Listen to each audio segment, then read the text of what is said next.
আসসালামু আলাইকুম ওয়া রাহমাতুল্লাহি ওয়া বারাকাতুহু ওয়া মাগফিরা। হ্যালো ভিউয়ার্স, আজকে আমরা উচ্চতর গণিত একাদশ দ্বাদশ শ্রেণী অধ্যায় গুণোত্তর প্রগমন থেকে আজকে আমরা 15 নম্বর ম্যাথ শিখব।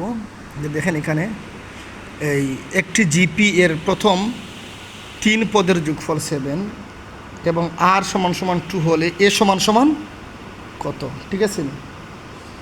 আচ্ছা, এখানে দেখেন আমি আপনাদেরকে দেখাচ্ছি যে এখানে প্রথম পদ হচ্ছে কত, এখানে এ কত, এ। দ্বিতীয় পদ হচ্ছে সাধারণ অনুপাত হচ্ছে আর সমান সমান 2। আর 3 পদের যোগফল হচ্ছে সাম অফ 3 7। অতএব সাম অফ 3 এটা equal to a r to the power n minus 1 তারপরে আর মাইনাস 1। এটা হচ্ছে সূত্র।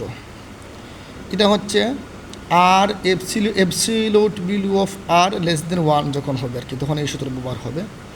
অর্থাৎ যখন দ্বিতীয় পদ বড় হবে তখন এই সূত্র ব্যবহার হবে আর কি। যাই হোক, তারপরে দেখেন এটা হচ্ছে কি 7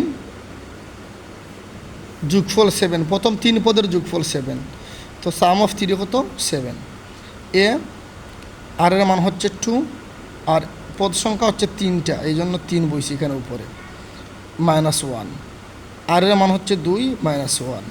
এ 2 3 টু দ্য পাওয়ার 3, অর্থাৎ মানে এখানে 2 হচ্ছে 3টা, তো 3টা 2 গুণ করলে কি হয় আপনারা জানেন, 8 হয়। এই জন্য এখানে আমরা 8 লিখছি। এরপরে মাইনাস 1 মাইনাস 1। এবার আসেন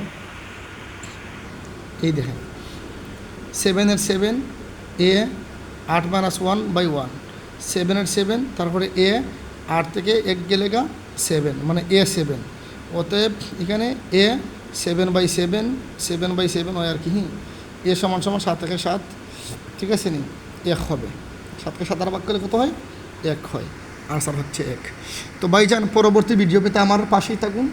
দয়া করে মেহেরবানি করে আমার চ্যানেলকে একটু সাবস্ক্রাইব করবেন। সবাই ভালো থাকবেন। আল্লাহ হাফেজ।